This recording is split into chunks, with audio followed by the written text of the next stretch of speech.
Good morning ছোট্ট বন্ধুরা। আজকের আমি একটা পাখি আর বাসা দেখাবো। ডিমও আছে।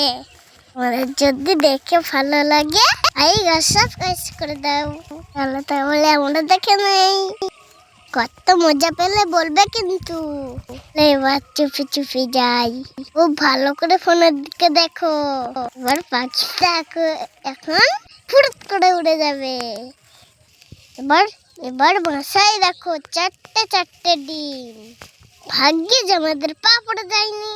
Thank you God. বন্ধুরা দেখেছো তো আমার এমন গুঞ্জের ভিতর দেখতে চাও তোমরা? তাহলে আমার সঙ্গে শেখো। এবার আমাদের বাসাটাকে ঠিক করে দেয়। আমার মা তার জন্য হেল্প করছে। আমার মা শোনো মা। বাই বাই বন্ধুরা, সবাই ভালো থেকো।